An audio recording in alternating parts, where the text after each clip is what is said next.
Good afternoon and welcome to Quick Connect. We're going to be getting started in just a few moments. I'd like to thank you for joining us today. This is our part 3 in our 3-part series that we've been discussing on lean business strategy.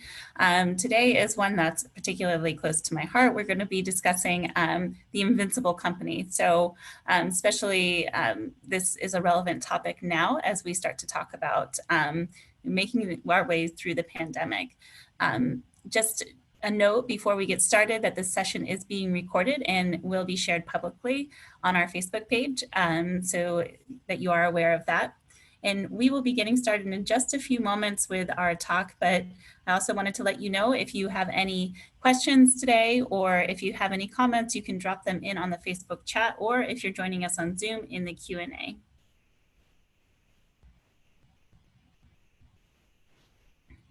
All right.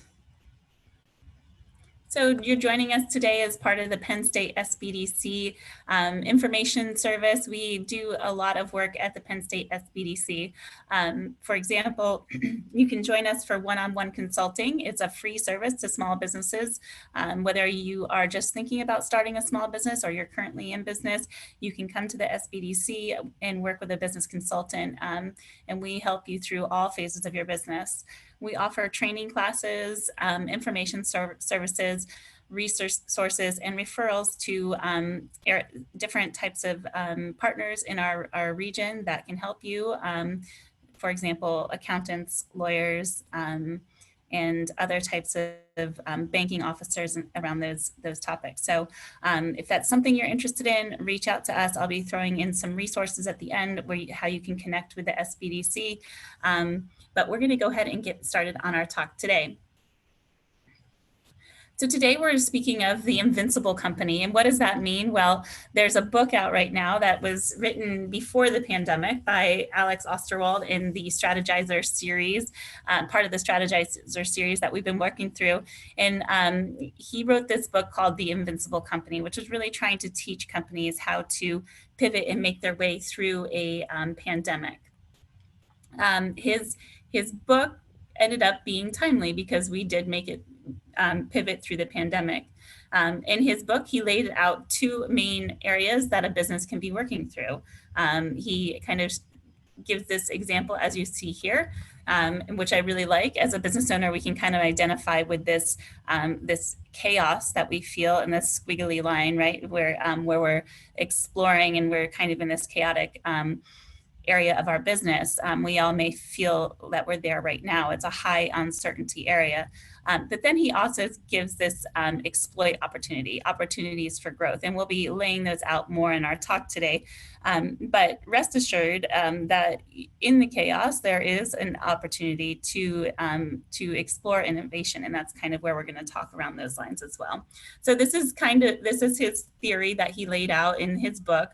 That a business should always be working on these 2 continuums of exploring new business opportunities, but also exploiting the current business opportunities.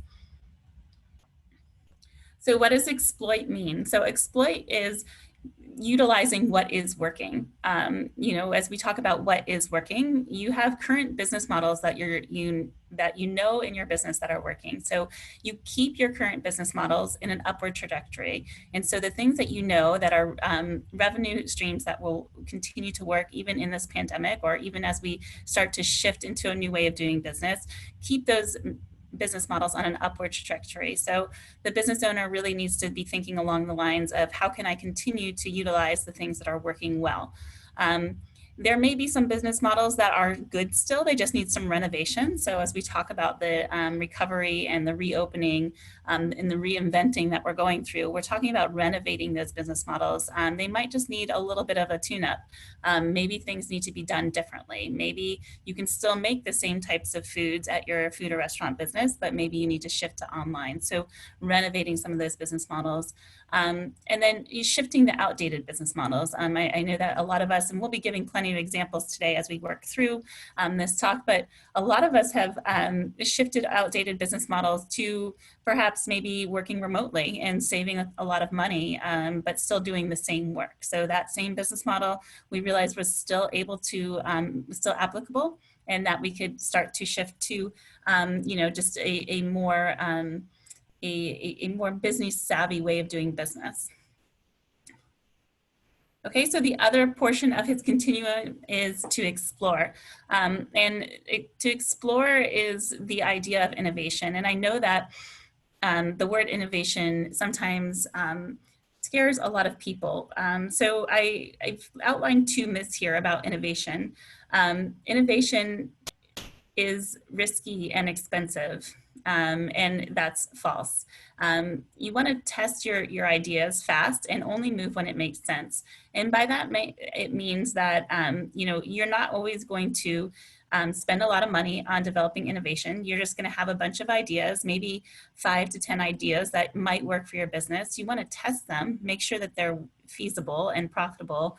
And then once you test those ideas, you want to move fast so that you don't miss the opportunity. And we'll be talking about missed opportunity and how that can affect the business.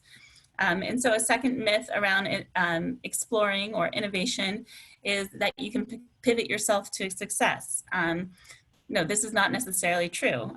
So you're exploring ideas, but you're not necessarily putting all the ideas into action. A good example of that would be a larger company, Bosch, is a quite large company, and they have said that they explore about 80 ideas a year, but typically only pursue 40 of them. So learning what ideas are good for your business, when to hit on those ideas, and when to back away from them as well.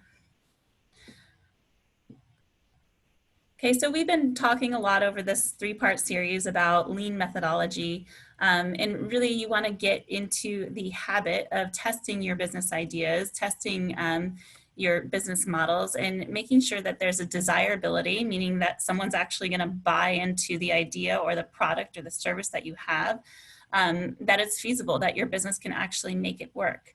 That it's viable, that it can actually last for a decent amount of time in order to be scaled up even. And then adaptability. If something starts to change, are you going to be able to adapt that business idea into a new model? So these are kind of the ideas about the Invincible Company. And to help me work through these ideas today, I have Rob Schmidt from the Downtown State College, the State College Downtown Improvement District. And I'd love to have him come on and introduce himself. So I'm going to go ahead and stop my screen share. And as I do that, I'm going to remind everybody that's attending today, if you have any questions or comments, you're welcome to reach out to us on Facebook and drop your comments in there. Or if you're on Zoom, you can definitely put those in the Q&A. So welcome to Rob. Hi, Rob. How are you doing today? I'm doing well. How are you, Elizabeth? I'm good. I'm good. Thank you so much for joining us today. And I think for both of us, this is a topic that's close to our hearts because we've been seeing a lot of businesses in our area making themselves invincible, to say the least, right? Well, at least doing their best to try to make themselves invincible. Yeah, and we'll talk about that a little bit, that not necessarily anybody is invincible. So can we start by having you introduce yourself a little bit? Can you tell about your background and what you do in Downtown State College? Okay. Well, how about first a little bit about my background, because I'm relatively new to this career, about 2.5 years into being the executive director of the downtown. I spent pretty much my entire career in the media business, first in radio, then in TV, and most recently Town and Gown magazine, Center County Gazette newspaper. So I have a background in running media companies, and of course part of that is a big part of that is working in marketing, working with businesses, much like the SBDC, working with businesses, maybe not in the broadest scope as the SBDC does, but really focusing on marketing and advertising and helping to drive business into stores. And that's what we did. But as a general manager and later a publisher of a magazine and newspaper, I had to make decisions over the years regarding, how to deal with change. We've had a lot of change. I mean, the newspaper industry is an example, is a big example of that. So again, I've spent my career doing that. I also teach marketing in the College of Communications at Penn State. So I do, I do teach a lot of that kind of approach to, the effort of how to make yourself an invincible company and how companies adapt to change. And downtown State College is a great example. There was nothing up until about, well, this time, not last year, certainly you could say that the definition of an invincible town was a college town. You think about places like Penn State that have grown over the last 50, 60, 75 years in enrollment and just the overall town. We're no longer a small little college town. We're a big university town. And we've had to adapt to changes in retail shopping habits from the old downtown where you had department stores and full service hardware stores and a lot of different amenities. It was a place where you went and shopped. And then we had the malls in the 60s and 70s, and followed by the big box stores. I grew up here, so I remember when North Atherton Street had Dairy Queen, Tire Town, and then there was a Kmart. Now North Atherton Street is a big shopping area, obviously, for locals.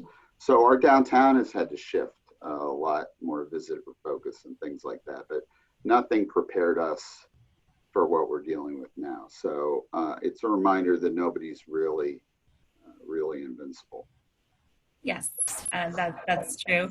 Can you, before we move on just a moment, can you tell us a little bit about what you do, what your job is in downtown State College? Well, the job essentially is working with our stakeholders, which include the property owners who own apartment buildings and the commercial buildings in downtown, which is essentially the main business district that you see downtown. So it's a very condensed area. That's whose residents are mostly college students, but we have a lot of businesses, obviously, that appeal to students, visitors, and locals. So we work for the businesses, we work for the apartment owners, we work with Penn State, we work with the borough. So we have various stakeholders.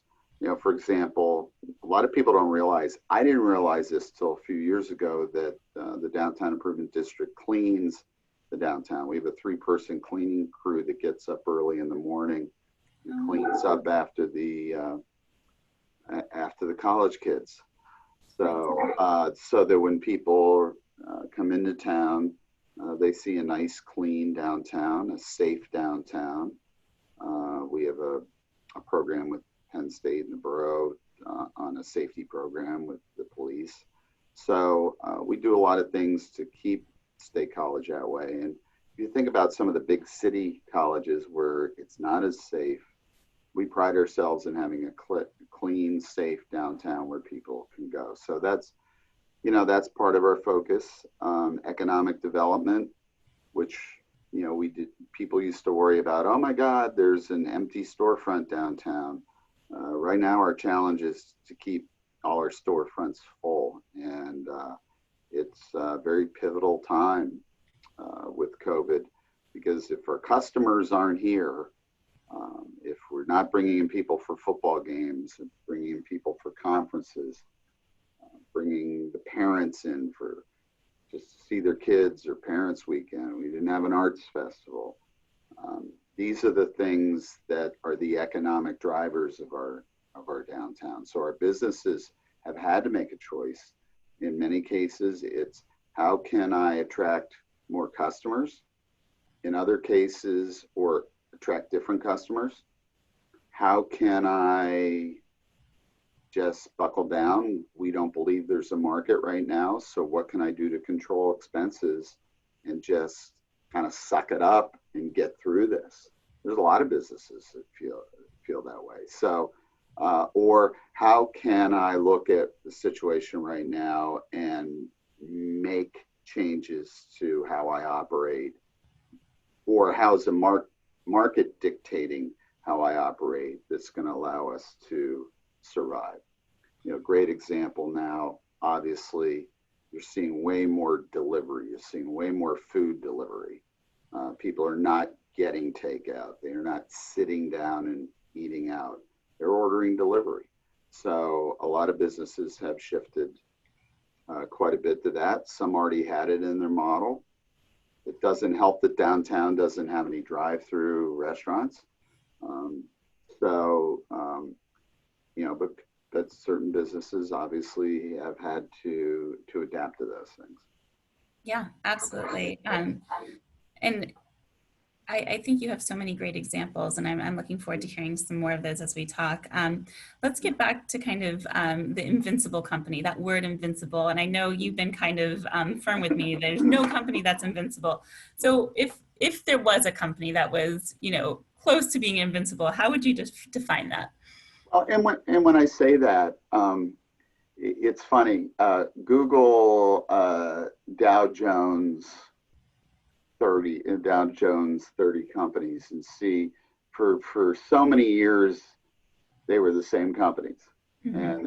And over the last however many years it's changed as we've shifted to more of a technology base and less industrial base. And every once in a while a company drops off, a new company comes on. So we've had quite a bit of that. But for a good part of the industrial age, it changed much. But if you look back at the turn of the century, the 20th century, it was railroads and U.S. Steel and things like that. So I guess my point is, when you look at Invincible, you know, it's hard for younger people to understand, but Sears was the Amazon of its day. 100 years ago, Sears was the equivalent of Amazon in a different age. You got the Sears catalog, you ordered from Sears, it's delivered from Sears. We have houses in State College that were built by Sears, where they shipped on rail all the, basically, all the lumber, everything. So they were a big, big empire. 2-3 years ago, Sears went out of business. Look at Macy's. Macy's closing, Lord and Taylor. So that's my whole point about Invincible. But how do companies stay invincible? How do they stay relevant? How do some companies like Sears go out, or some companies like Kodak, which was synonymous with with cameras and pictures. Kodak no longer producing cameras. So there are countless examples that you can think of companies that owned a market, but then the market went away or the market shifted. And then you've got other companies that were able to, that have survived and reinvented themselves. And the one common denominator in that is really the customer-focused business approach, in the sense that knowing your customer, knowing the trends, seeing the technology trends, and having that vision.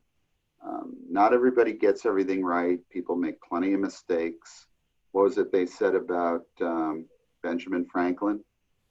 Or no, it was Thomas Edison. I'm sorry, Thomas Edison, that he had 1,000 patents that failed, and the 1,001 patent was the light bulb. So, you try different things, and some companies will work, some they don't. Kodak, it didn't work, but other companies have been able to adjust over the years.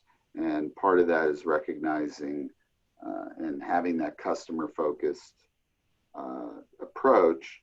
But I'm a big fan of a guy named Peter Drucker, who wrote a book in the 1950s.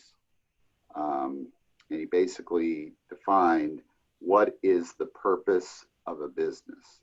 And it's to create a customer. Because without customers, you could build the coolest product, but if you can't find a customer, it's not going to work. And the two keys to making that work is marketing and innovation.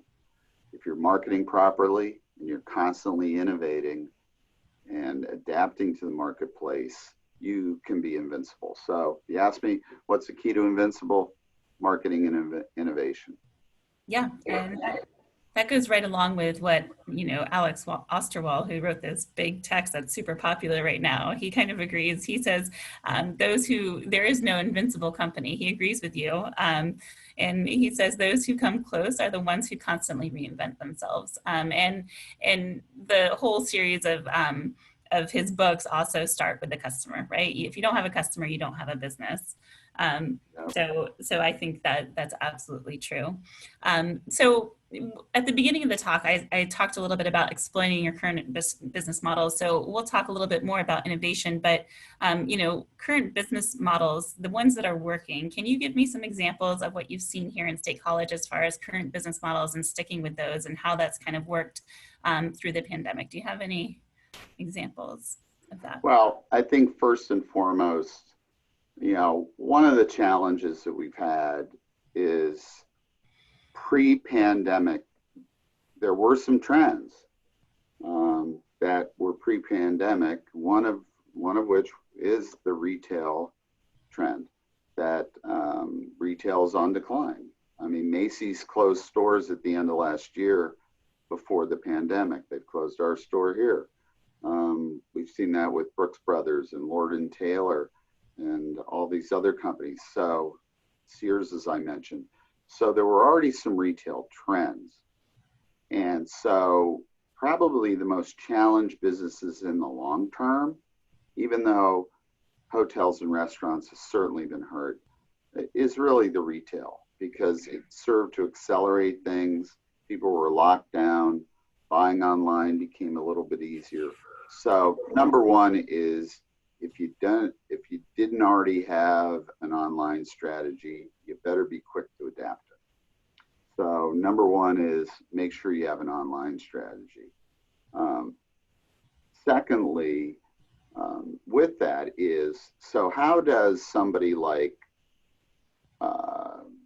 a Appalachian Outdoors have an online strategy that competes with some of the national brands that he competes with? It's tough. But part of it is kind of the price matching idea that, you find something, we'll match it.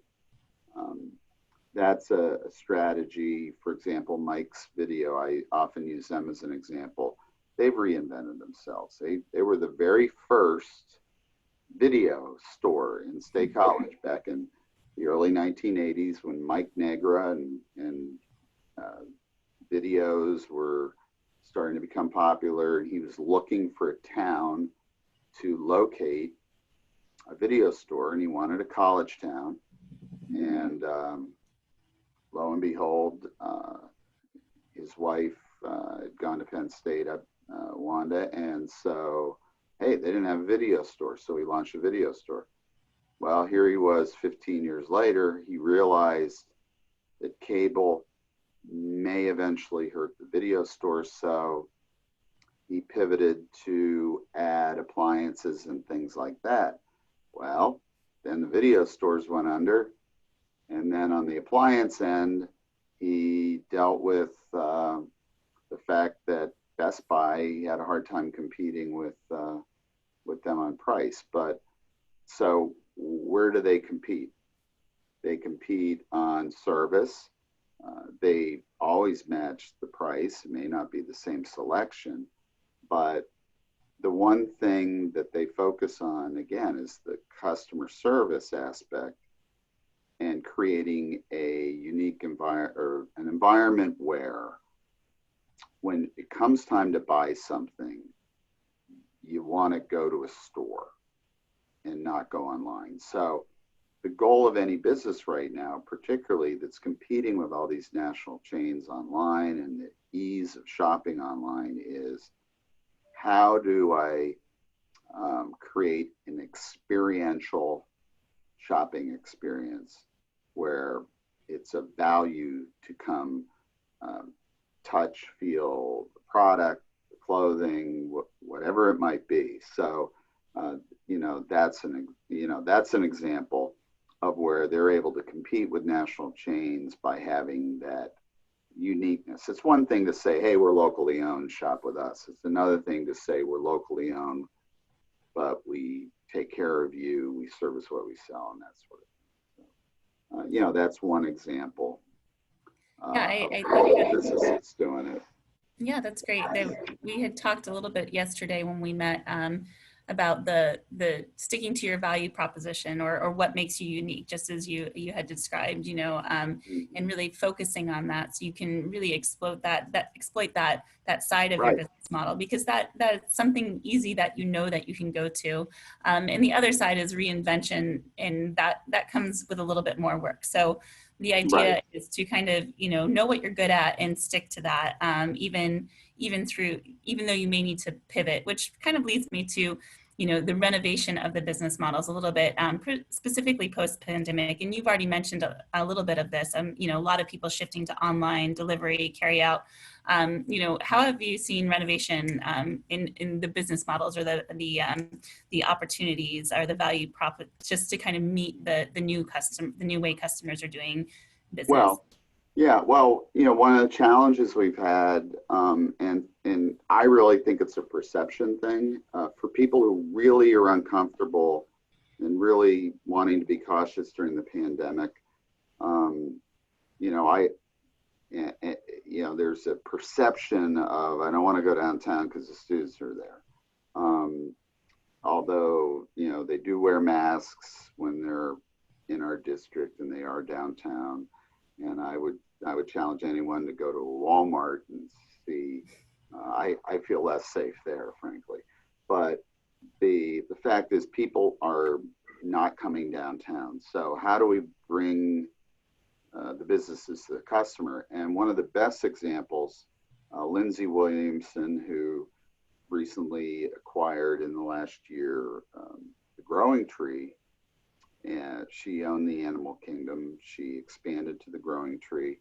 During the shutdown, during the lockdown, when it started in March, she used social media primarily and her email list to reach out to her businesses, or to her customer base. And then it just started spreading like wildfire. She was doing 80 to 90 deliveries a day on average, of delivering items to people's homes. They're all cooped up. They want a family activity. Somebody might be having a birthday. They can't get to the store. We're going to deliver a gift bag. So she brought everything to the customer. So that was an ability to pivot. There are other businesses that have had to pivot with delivery when they didn't do delivery before, and things of that nature. We're really seeing that with downtown right now, because the students in particular are not going to the restaurants. They're simply ordering online. So those are examples on a local level. I always use Netflix, Elizabeth, as the more recent model of someone who's totally reinvented themselves more than once. I mentioned Mike's with the video, but Blockbuster, they're down to one store. I think it's in Bend, Oregon. There's one Blockbuster. But Netflix was to compete with Blockbuster, and the mail order, for those of us who remember the mail order DVDs, they reinvented themselves by buying all this bandwidth and creating a whole new business model and of delivery. And they were first in the door. And then they created original programming. Now they're challenged because there's so many competitors now competing for the same piece of the pie. But at the same time, one of my biggest regrets in my life is that I didn't see it coming, and I should have bought Netflix in 2010. If I had done that, I would not be talking to you right now. Maybe I would, but I'd probably be on a beach somewhere. Yeah, that's true. Yeah, you've brought in some really good points to the table here. In something when we're talking about renovating, we're still kind of talking about, what exploiting what really is currently working. And you mentioned to me yesterday that a lot of people have had to start a social media presence, right? And they've had to start with their online marketing because they weren't reaching their customers that way, right? So that's another way that renovation has been going on. And you also mentioned to me that businesses need to take a look at every expense. So, not necessarily, it's a time to start looking at making sure that you're not having any waste in your company before you move into kind of thinking about putting in new reinventions or new business models into place. Well, I think you're right. I think some companies, and unfortunately, sometimes it may be at the expense of personnel, but some companies are realizing, hey, we can get by without this, and in some cases, it could be personnel. But hey, if we can be efficient with everybody working from home, do we need office space, or do we need that much office space? I mean, I know of a couple companies that literally moved into new buildings within 2 to 3 weeks of the pandemic and have never actually been in their buildings practically. And they've got, 6,000 square feet that's going to waste. So it'll be interesting to see what happens with office space. There's, again, some of the trends that we may see with telecommuting, providing, that could be the new wave of the future. When I was working for Cox Television 12 years ago, they started allowing for telecommuting on Fridays, telecommuting certain days in the summer. And as long as people stayed efficient and got their work done, it was well accepted. But you got to look at the expenses, see where you can save money. Some companies, if someone leaves, you might replace them with a part-timer or 2 part-timers. One of the things, and I don't necessarily subscribe to this, but we are in a college town. It's not that I don't want anybody to go without insurance, but when I was running the media business, and because we had an irregular pattern of work where some weeks somebody might work more than 40 and the next week they would work 20, and you had to deal with the salary issues and things like that. Some companies found it better to maybe hire 2 people, pay them to work hourly, less than 30 hours a week, and then not pay their insurance. You saved on their insurance. But what we always did was we did an opt-out plan, because with so many people working, having 2 paycheck households, we would incentivize someone to be on their spouse's plan, because we didn't want anybody to go without health care. But that's a thing that some companies can look at and say, hey, are there ways we can save on our healthcare costs while still providing for our employees?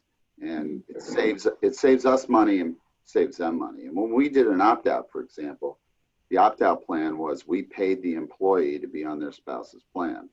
Yeah. So some companies do that.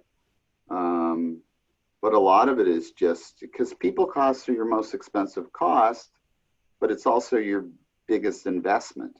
So, and your most important investment in many cases. So, Um, your employees are very important, just like your customers are important. So you want to treat them well. And so that's where it's a balancing act in terms of when it's a tough time.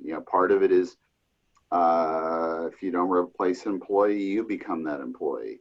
I know business owners that were not maybe working this hard, playing golf or sitting in the back office. Well, maybe it's time to get on the floor and meet the customers and roll up your sleeves and do those sort of things. So you really have to assess a lot of different needs and balance those needs versus wants.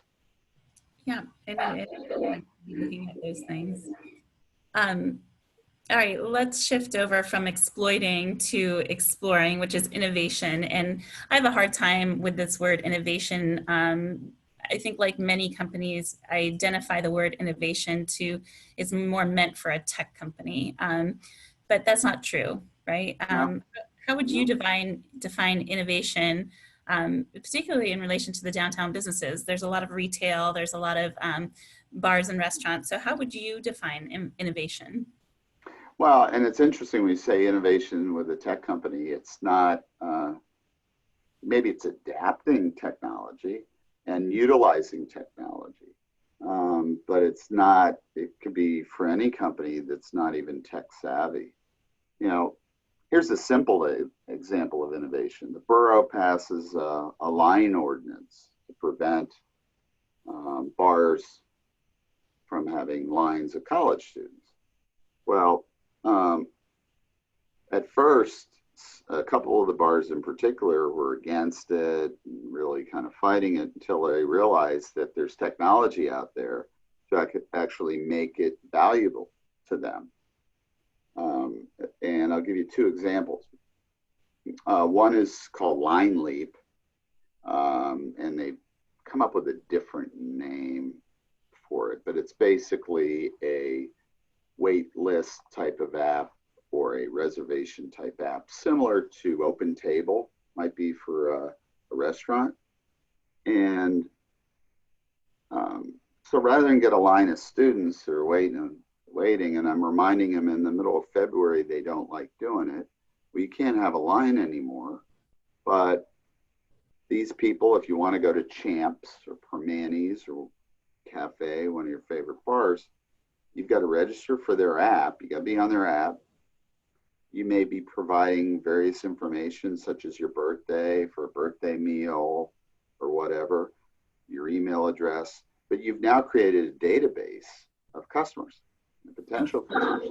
You now have a communication tool with your customers that may be tied in with emails, or in the case of students, maybe Twitter or some other form of social media where they get a message real quickly. So instead of fighting it, why not embrace it and figure out how you can monetize it better? Now, it's still tough right now with the 25% rule going to 50. It's a little better, but most of them need to be at 100. And we know that's not going to happen anytime soon because of the super spreader aspect of having a full bar. But if you think about it, you now have a database of your customers, so you know who they are, and maybe send out an email that says, hey, or send out a message at 7 o'clock on a Wednesday. Hey, there's no line. Come on down, show us this message, and you'll get a free appetizer or free whatever. It might help you with flowing your business a little bit better. It does help in some cases, unfortunately, when they're 25% with what they call dynamic pricing, if you're familiar with the term dynamic pricing, which is essentially what Uber is.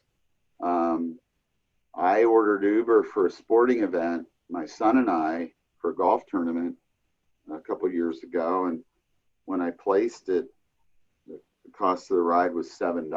By the time I got everything and the ride had gotten there, it was $40. So you've got this dynamic pricing model And the same thing with these bars is, you might be able to make some more money. So once I explain the potential value in it of knowing your customers, that's great. Then the flip side of that is that some other bars, we don't want to make people do that. You get a visitor coming from out of town or a Penn State grad, they're not going to download an app for a one-time visit. So there's like apps such as Wait While, where you just simply enter the name. It's the same as the old list. But it really is very much like Open Table. And so everybody's adapted and made that work. And so, that's one example. It may not be, generating a ton more business, but what we found is businesses emailing, strengthening their email list, really bumping up their social media. We had done an audit, Elizabeth, and we're still amazed at the number of businesses that are just not up to speed on their social media and haven't posted in a year or 6 months. They have no likes, or they don't even have Facebook. Facebook's free. Then you get a flip side, like someone like Lions Pride. I would use them as a perfect textbook example of a downtown business that gets social media right. Danielle Stempel, who is their marketing person there, is just on target with what she's doing. They have over 100,000 likes, and they're constantly posting videos and updates, and they do a really good job with it. So, communicating with the customers in this environment is really important because, there's really two ways to increase your business, whether you're a restaurant or a regular store or whatever. It's to get your regular customers to utilize you more. So if it's a restaurant you go into once a month, maybe you go in twice a month. And that's really hard in this pandemic, obviously. But the second one is beyond your regular customers, it's creating new customers. So it's identifying where those customers will come from. We did make some tough decisions based on market research in June about opening the streets and doing outdoor dining and doing some outdoor activity, because a lot of other towns were doing it. People were asking me, why aren't you doing it? And it was because the overwhelming evidence that we had in our research was people in State College were just not ready to come downtown. And so we felt there wasn't a market for it. And that's the biggest challenge. When you've got a business, we've got a couple businesses in town in particular that really rely on students, or not students, who really rely on visitors and alums. And they're having a hard time right now because they feel kind of trapped in terms of trying to reinvent themselves. And without just dramatically changing their store, their philosophy, what they do. And I'll tell you one of them is Harper's. Harper's does everything right from a marketing, from their textbook in terms of what you're supposed to do for an experiential store. But right now, it's a high-end, if you want to get a suit, it's pretty high-end generally. And you're competing with, if you're going to focus on the market and stay consistent with who you're focusing on, you're, and the customer's not there, what are you going to do? They're working on online, they're emailing people. I got an email yesterday from them. Yeah, they'll ship you a suit, but most people want to get fitted with a suit. So I think down the road, fast forward ahead 4 or 5 years, we're out of the pandemic. You don't have a Macy's or Brooks Brothers, maybe not even a Men's Warehouse. A place like Harper's could be thriving. It's just a matter of getting through this period where there aren't any customers. Now, the other option you could do is go cheap and go buy, go buy cheaper merchandise, put stuff on sale, and things like that. But he feels that changes his brand. Now, someone like Art Fine, if you know Art, Metro's lease ran out. He closing Metro. He's got his other stores. Everything's 40%, 50% off. And he's drawn a lot of traffic. And business right now for Art at Barefoot and his other stores are pretty good. So, everybody's adapting in their own way. But the biggest challenge right now is, it all circles back to the definition of a business purpose is to create a customer. And if there aren't customers to create, if we don't have people coming into town for football games, how do you do that? And that's the big challenge that we're all facing. So. Yeah, I think that's fascinating. You had mentioned a few different things, right down from the app, utilizing the app to how one business is it's working to put a bunch of things on sale and another business that doesn't work. And I think that's the whole theory behind this explore or innovation topic is that it's not going to work. The same thing's not going to work for every business, right? And so you have to be able to make a pool of ideas and quickly decide what components of those ideas you can apply to your business and it will work for you and for your business and for your customer. And I think that's it's important to get with people and talk through those ideas too. And that's what we do at the SBDC, but I know you've been doing a lot of that too, just talking through ideas and ways that people can, explore different innovations within their business in different ways. So, simply discounting a product doesn't necessarily increase sales. There has to be demand. You have to know your customers. So, just because you drop the price might mean you're just giving it away for presser price if there's especially to your regular customers. That's why some businesses, David Ogilvy, another famous advertising person, once he's so against coupons because he said all coupons do is discount your product to your regular customers. And so, there is that. But there's that ability to go, ooh, I knew it worked. And so, part of it is, we go back to my past experience. I will admit, one of the reasons I'm doing what I'm doing now, I love Town and Gown magazine. I love the Center County Gazette. They're great publications, but they're basically, the business is built on the core product of traditional media. And we, as a company, because of, the business partners, in my mind, didn't have that vision to really embrace digital. Whereas 15 years ago, when I was working for Cox Television, they were already talking, we need to be in the digital arena. We need to be at the forefront of the digital arena or else we're going to die. And we're going back.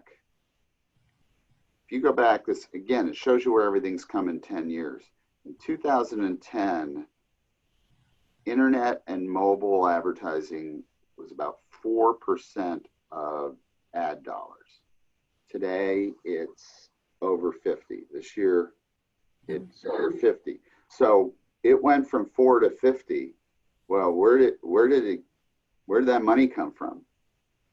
Came from the competitors. So, everybody's chopping at everybody else's market share. So those media companies that recognize and embrace technology you know, and there's countless examples over the years why Xerox should have been the first to print, you know, to create personal printers instead of Hewlett Packard.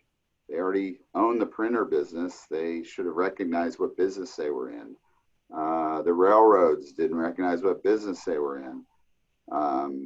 They were in the transportation business. Kodak didn't adapt. There's all kinds of examples of businesses that just didn't adapt. So yeah, translating it individually on a local level really is, you know, for businesses, how do you make it a better experience for people to shop, dine, do whatever? That's really what every business is unique and different. So one size fits all isn't you know, isn't necessarily going to work, but it still comes down to identify the customer, deliver what the customer wants, and that's really the heart of any business. Yeah. Just one more point though. You did mention to me yesterday when we were talking, and I thought this was an excellent point, that you know, if you want to innovate, that you should be open to borrowing ideas as well. So seeing what other businesses are doing and borrowing them, there's nothing wrong with that. If it's going to work for you, you know, no one's going to be accountable on that. The best ideas are borrowed or stolen, I think. Yeah. Well, about 1998, I was involved with the launch of the radio station, The Bus, for anybody who's a classic rock music fan. And we got rave reviews and everything else. And I said there was absolutely nothing original about The Bus. Everything was a, you know, compilation of different ideas from different radio stations, from the wording to what we call the imagery, to everything else, to, of course, the music. Because classic rock's classic rock. You know, they'll play Stairway to Heaven long after I'm gone. So the point is, don't be afraid to. One of the things we do here is we look around to see what people are doing in other markets. We found these pizza kits that a couple pizza shops were doing in a couple other markets, where they were delivering the dough, delivering all the ingredients, so that a family that was locked in under COVID could have an activity to do. It solved a problem for the pizza store, because they didn't have enough people in the kitchen to cook, and it created a family activity with the directions and everything else in order to, you know, to make a sale, and it was a win-win. So we took that idea and gave it to Highway Pizza. And I tell the story, you go back to the video story, I tell the story in my class. It's hard for them to relate to now because there aren't any video stores anymore. But it's a great story about a video store I had in Connecticut. They were expanding and moving locations. And rather than load up a van or two vans or make several trips to gather all the videotapes, this back in the VHS before DVDs, rather than get all those tapes, haul them over, or get a moving van, whatever, from their current location to their new, bigger location. And this came out of a brainstorm, and maybe I don't know, maybe we were all drinking beer, or I don't know, maybe it's the alcohol talking, but the idea was this. They did a big advertising campaign on my radio station. It said, this weekend and this weekend only, we want you to, it'll be free rentals. You can rent up to 3 videos You can run up to 3 videos, blah, blah, blah. And they blast it out on the radio. Absolutely free. Of course, have the deposit or whatever, but absolutely free. And then on Monday, you'll return it. But instead of returning it to our store on Main Street, you'll return it to our store on State Street. And they cleared out the whole darn place. Their customers took home the videos for the weekend and then showed up on Monday. And I think they did it over 3 days, Monday, Tuesday, or Wednesday. And over the next 3 days, their customers came back. Their customers moved their videos for them instead of them. And it got great PR and the customers loved it. And talk about solving a problem and creating something good out of a bad situation. And, we were talking about this yesterday. A year ago when I did a SWOT analysis, I never would have put COVID in the threat column. And I certainly have a challenge with thinking of opportunities, but there are businesses out there that are looking at, okay, this is going to change the way certain businesses do things. Is there an opportunity for me and my business or is there a business opportunity that's created out of it?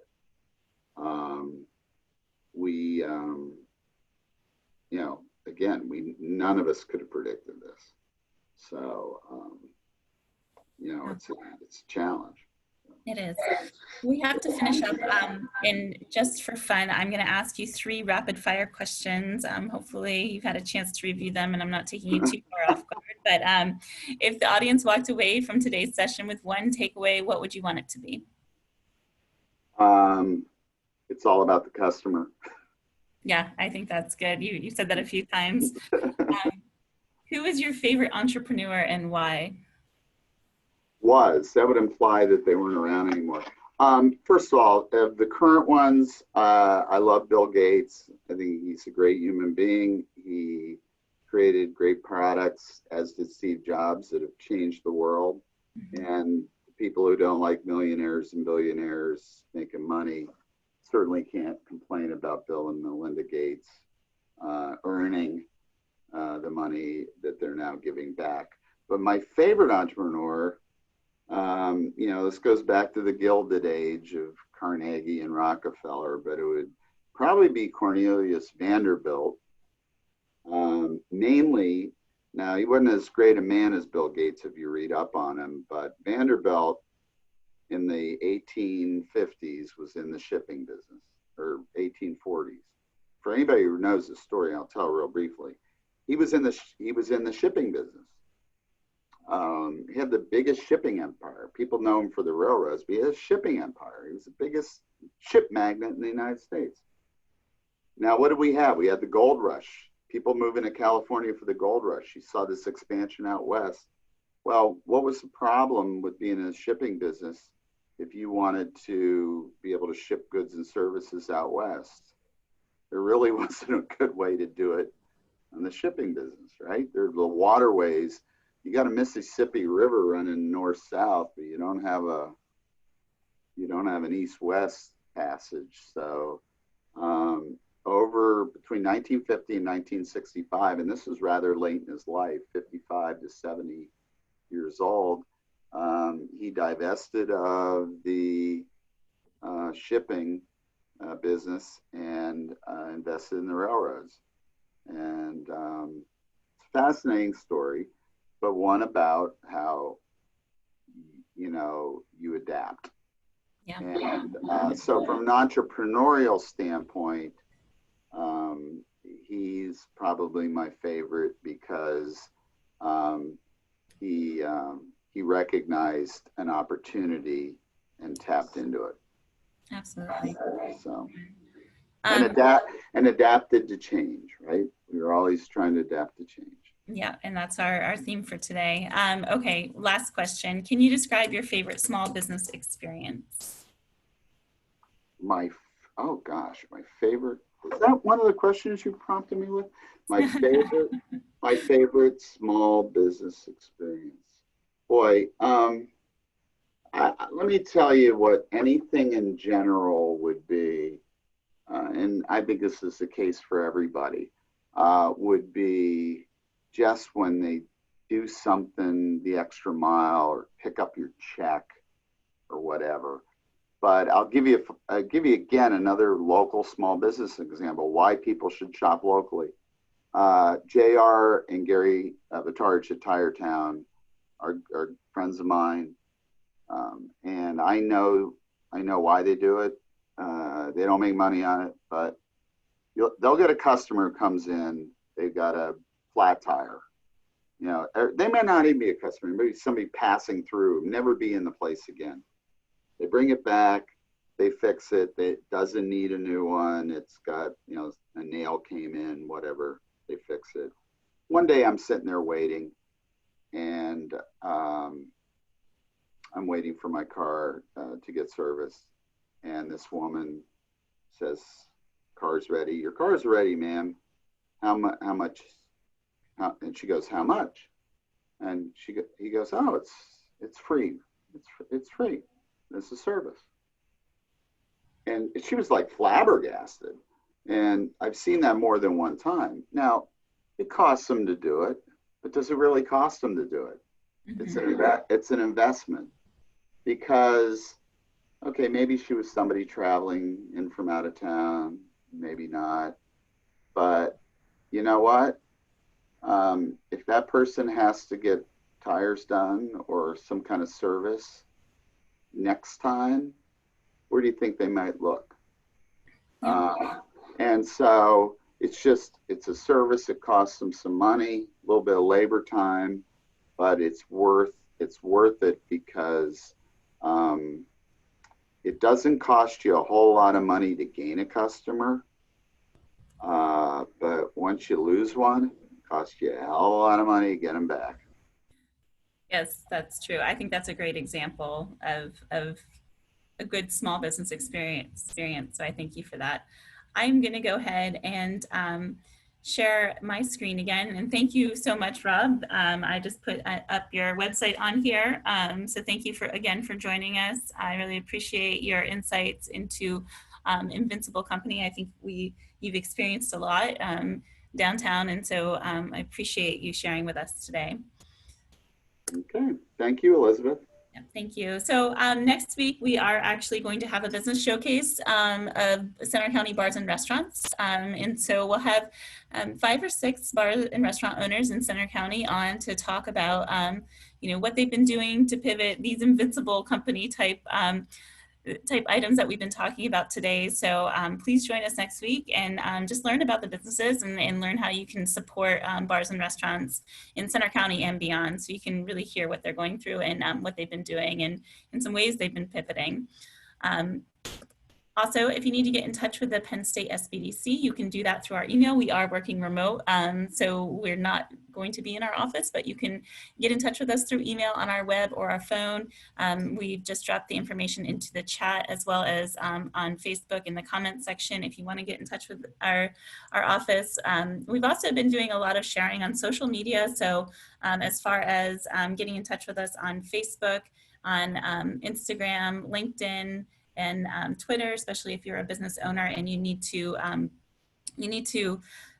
keep up to date with the latest CARES Act funding, relief, grants. We have a great marketing coordinator who makes sure that we have the most up-to-date information for our region. So again, join us next week. We'll be having a showcase of small businesses, Center County bars and restaurant owners. So it'd be nice to hear from them. So we're looking forward to that. And thank you for joining us today. Have a great Tuesday.